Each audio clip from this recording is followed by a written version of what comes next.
263. And it looks like we just went live. This is Josh Hewitt, host of the Straight to the Bar Gym Chats. This is Gym Chat number 263. Tonight we're going to be talking about building an indestructible body. And we have a guest who's been on the show before, Logan Christopher. Welcome back. Oh, thanks for having me back. Very excited about tonight's topic. Yeah, I'm looking forward to it too. This is something that I've written about in my blog before, and injury prevention and prehab, rehab is something that I think a lot of people neglect and hammer their bodies in the gym, and definitely a topic worth tackling. Before we get into it, for those people who may not be aware of who you are, who haven't tuned in the show before, could you just give a little bit of a background of how you got into this the strength industry, and what led you here?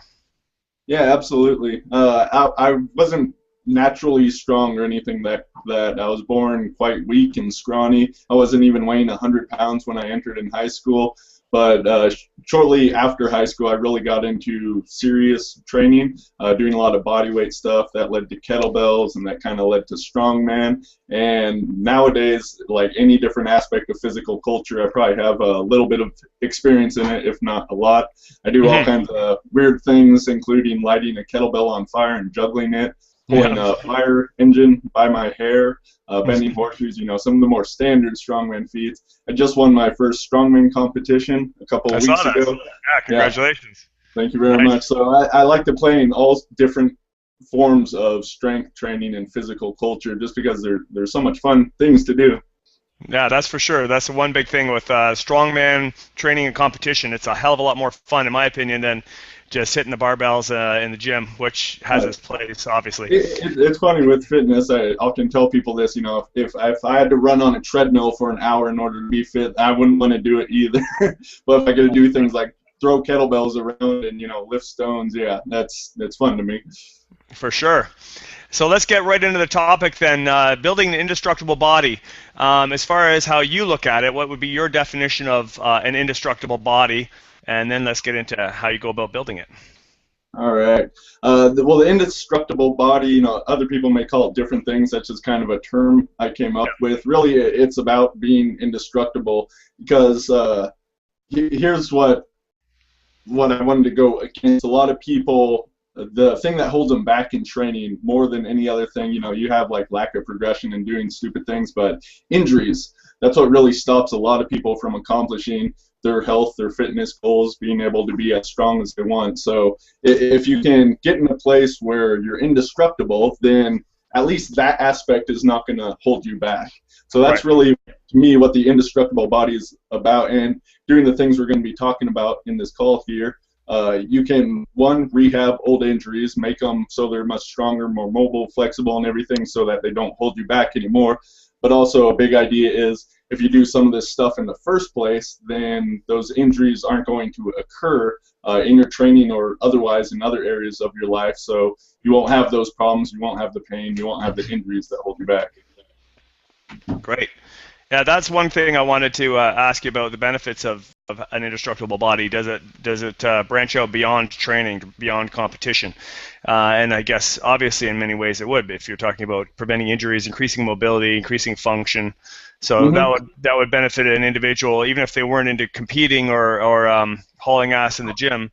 This would have. Oh, absolutely. I mean, how many people are injured even if they don't do strength training at all? It's the vast majority of people out there have some sort of aches and pains that stop them. So doing some of these exercises, and really a big part of this is getting in tune with your body so that it knows how to move, you know how to move with it, and then you can also learn what movements are going to work well for you so that you're able to heal these old injuries and to prevent them from happening in the first place. And so, yeah, it really does go along with sort of a bigger life picture as well. Quite a while back, I was thinking about, sort of my beliefs around health, right? And this kind of sounds like it could be taken a couple different ways, but I believe I'm invincible. Indestructible, same sort of word. This doesn't mean that I do incredibly stupid things and challenge that, like it's not like I can fly or anything, but by having this belief that maybe I'm not quite invincible, but I'm as close to it as I possibly can be, and I'm always seeking to be even closer to it. So I don't get sick anymore. I don't have diseases. I don't have any sort of injuries. I don't have pain that holds me back at all. It really does start with this foundational mindset, and that definitely applies to many areas of life just beyond the gym. Yeah, no, I think that's a good point to make right off the bat before we get into how do you build an indestructible body, because I believe a lot of it does come down to your mindset. You can give people all the tools and the right program and the direction to make changes in their life, but if they don't have it going on upstairs and they're not motivated to make changes, if they don't have the right mindset, if their focus is off, they're probably not going to use those tools. Mm-hmm. Yeah, you have to be resilient. That would be another word we could use to describe this, both physically and mentally. And if you think about having an injury, are you of the opinion that, oh, there's no hope, I'm always going to have this injury, I'm never going to be able to recover from it? Or do you believe, there's something I can do, I may not know what I need to do, but there's some way I'm going to be able to fix that? Having this latter viewpoint is going to be much more conducive to actually getting results. Yeah, no, I believe that for sure. So getting into the how-tos about this, and once we understand that you have to have a mindset that's focusing on the positive or the ability to make change rather than a defeatist attitude, moving from there is the process of injury-proofing yourself or building an indestructible body. Is that more about things to avoid, what to avoid, like mistakes that you should not do in the gym or in training or in life, or is it more about incorporating new things, or is it about adding things into your routine or combination? Yeah. Here's my viewpoint, which is in contrast to what a lot of other people think. I think what may be commonly labeled as sort of training mistakes, using bad form with lifts, I actually see that as those can be done in a certain proper way that actually makes your body more indestructible. The reasoning behind this is that, if you're practicing perfect form with a lift all the time, that's all good for being technically adept at that. But if, for instance, just in a rep because of fatigue or it's a little heavier, you go a little bit outside of that form, that's often when injuries might occur. But if you did some training around that, so it's not always that absolutely perfect form, then you're better able to withstand stresses that are outside of the norm. I can give a couple examples of this.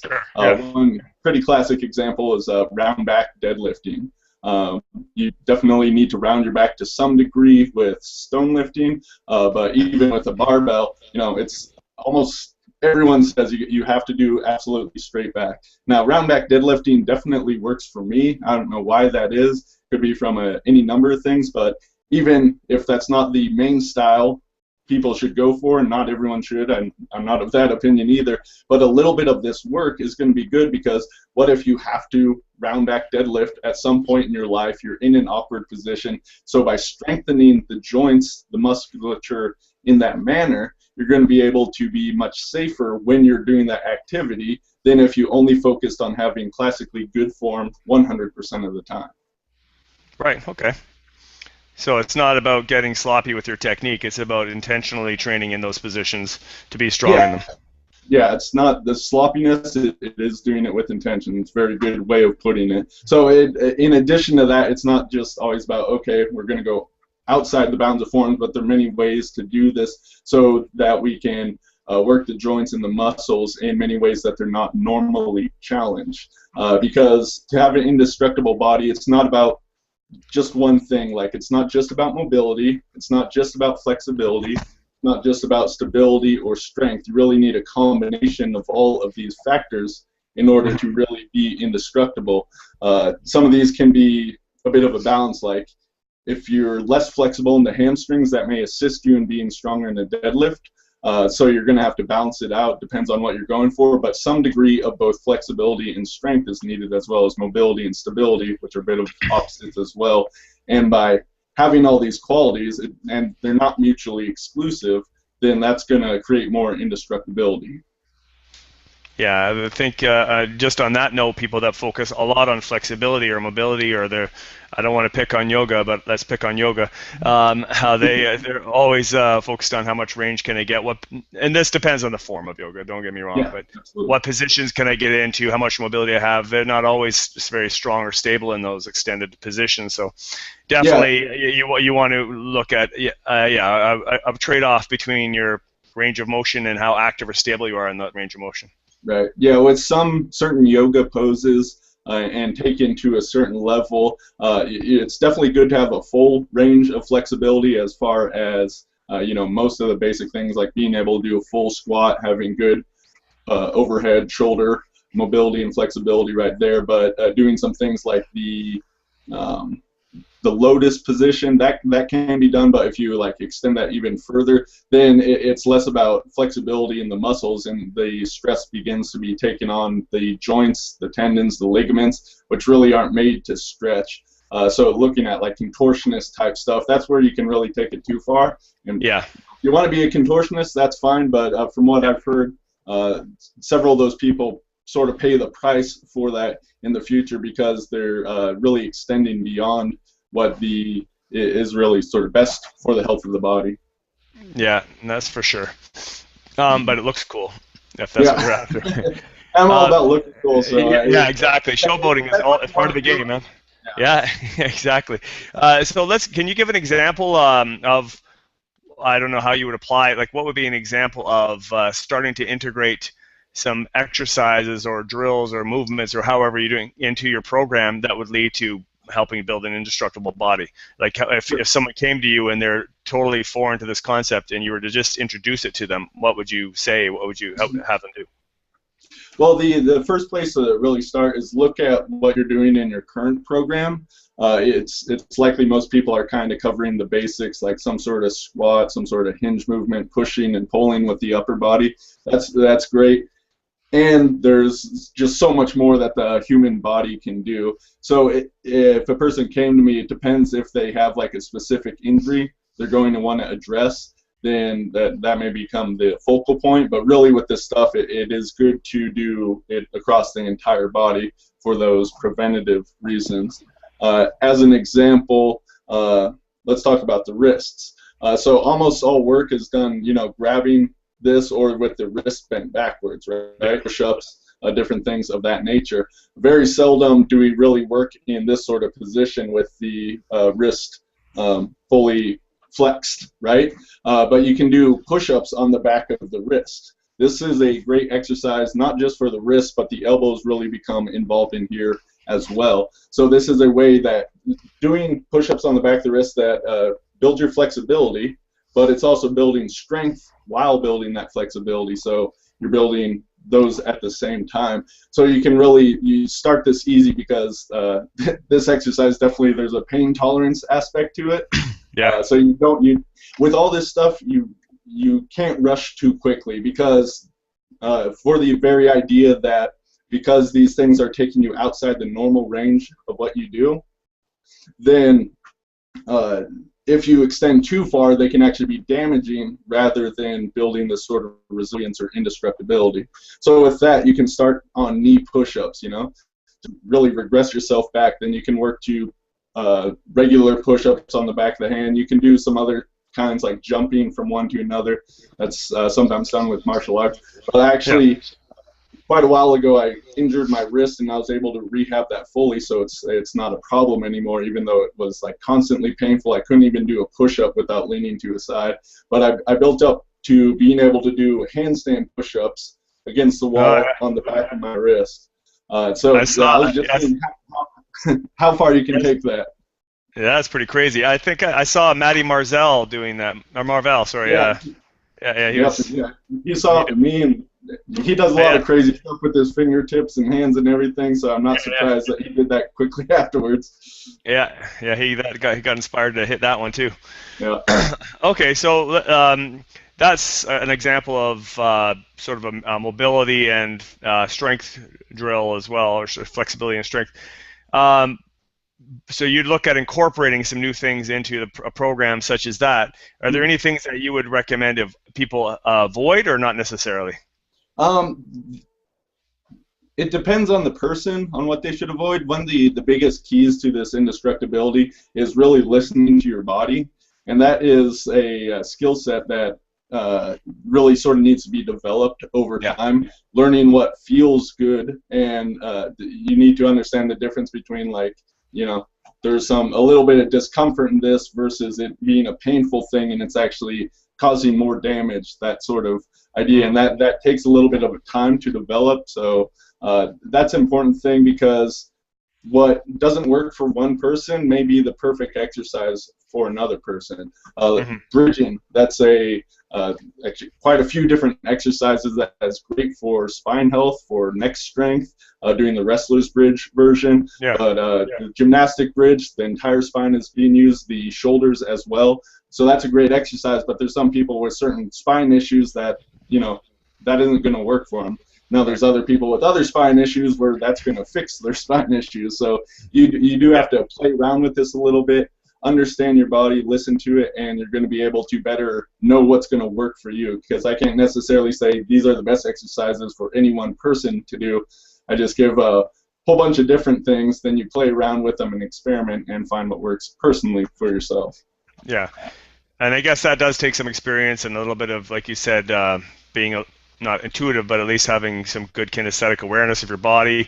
But like you said, that can take time to develop, and some people, even after years in the game, never quite get that sense. Is there a way is there some tools for self-assessment or guidelines that they can use to sort of follow if they're somewhat ignorant as to how to get a feel of it? Absolutely. Really, you can go years without sort of developing this sort of awareness inside. The first thing is to pay attention to it. If you bring that awareness to what your body, the signals your body is sending you, then you're going to be much better at being able to interpret those signals. One thing that I'm not the biggest fan of, mental toughness is good and pushing very hard in your training. There's definitely a time and a place for that. But understand what you're doing when you're doing that is you're actually telling these signals from your body to shut down, because you want to ignore the pain, you want to ignore the stress while you just keep pushing further. And like I said, there's a time and a place for that. But if you're always doing that, then really you are shutting down those signals, so you're going to be able to read them less. What I found that works well, and there are some forms of like biofeedback training, different range of motion tests or other things you can do that will sort of give you an idea of this. But what I found really when experiencing these was just when you do a movement, you can do any movement. If you do like 1 or 2 reps of it, then does that movement feel fluid, like there's a little bit of flow to it, or does it feel clunky? Does it feel easy, or does it feel hard? Is there any sort of pain to it, or is it like a smooth sensation, no pain at all? So looking at a couple of these different qualities of the movement, that's going to be your signal for whether this is a good movement for you to do at that time. And this can change from day to day or even hour to hour. Yeah, that's good. And even just having some basic questions like that to ask yourself while you're training forces you to put some awareness on what you're doing too. A lot of people, I think, I even when I'm working with clients, I'm aware that they're just trying to pound the reps out to hit that last number without really being aware of what they're doing during each repetition, or what they're trying to focus on contracting, or where their body should be. So yeah, just anything you can do to get them to focus and have a little awareness, I think, will help with that.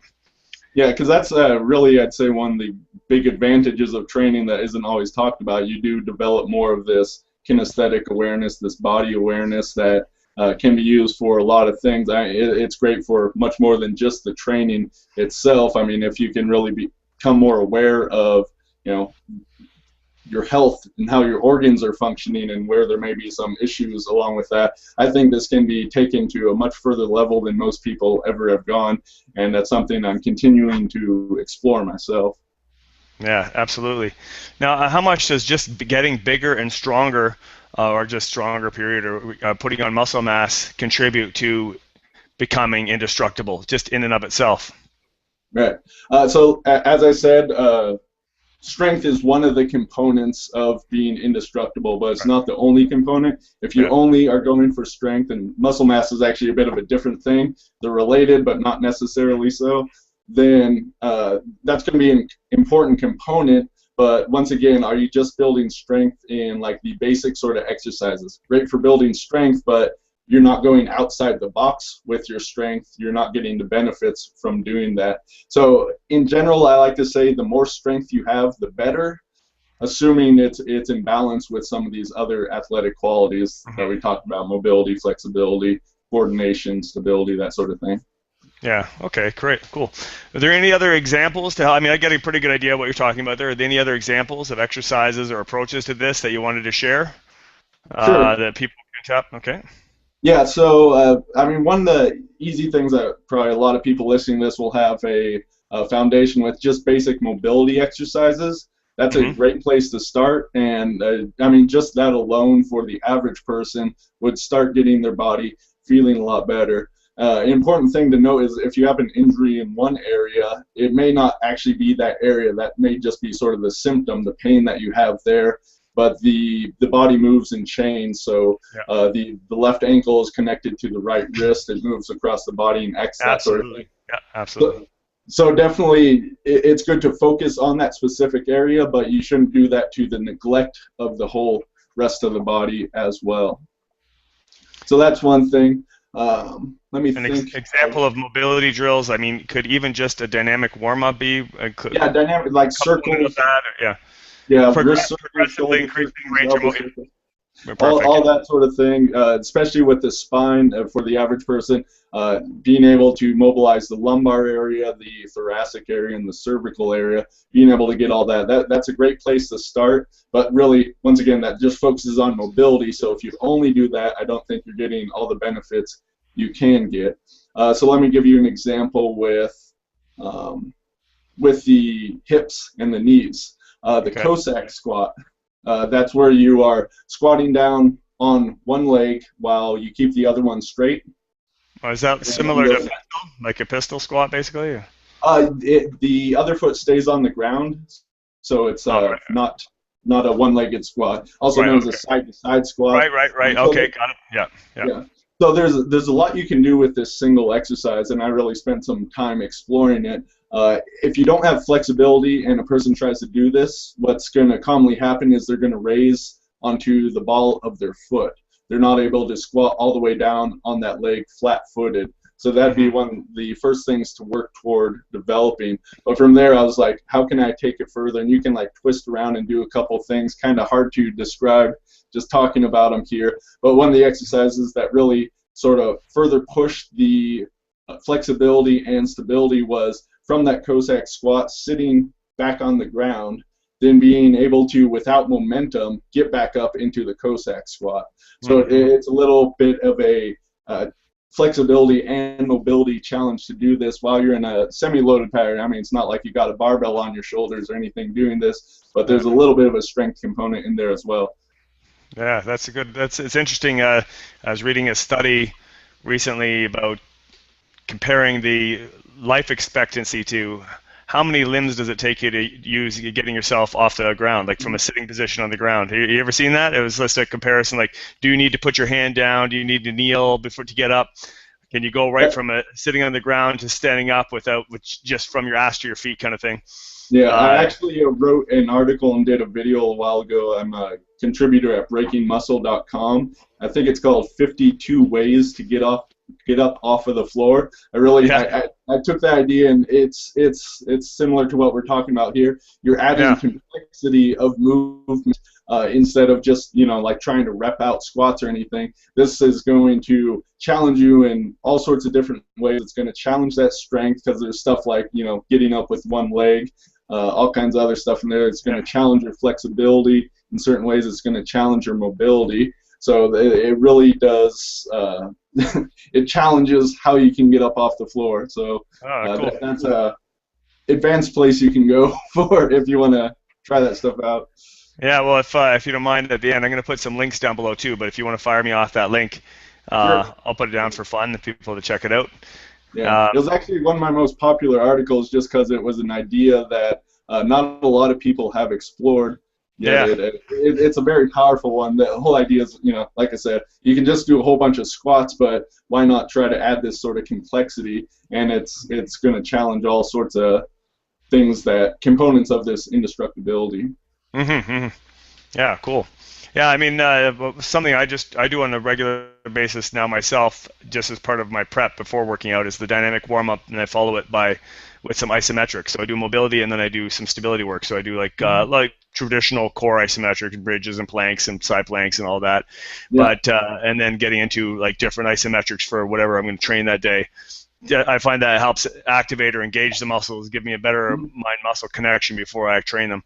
Not to fatigue or anything, just to help, lend some activation to the muscles, and then I train them. But yeah, definitely I can see where you're taking that to the next level for sure. Here's an interesting one to try out for yourself. I was playing around with the plank.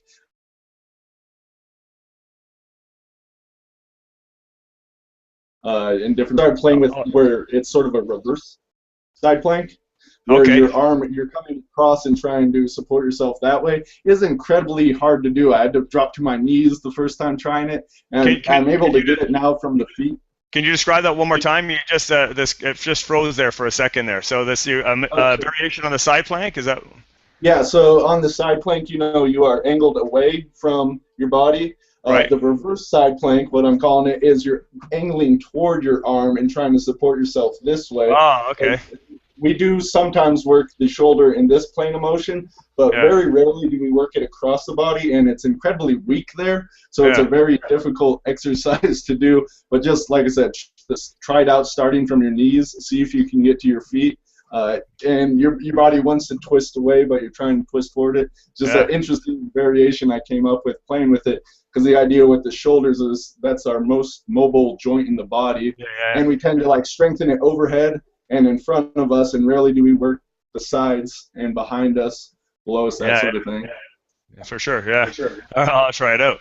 If I nail it, and I'll make it look easy or something, I'll put it on video for sure and send it.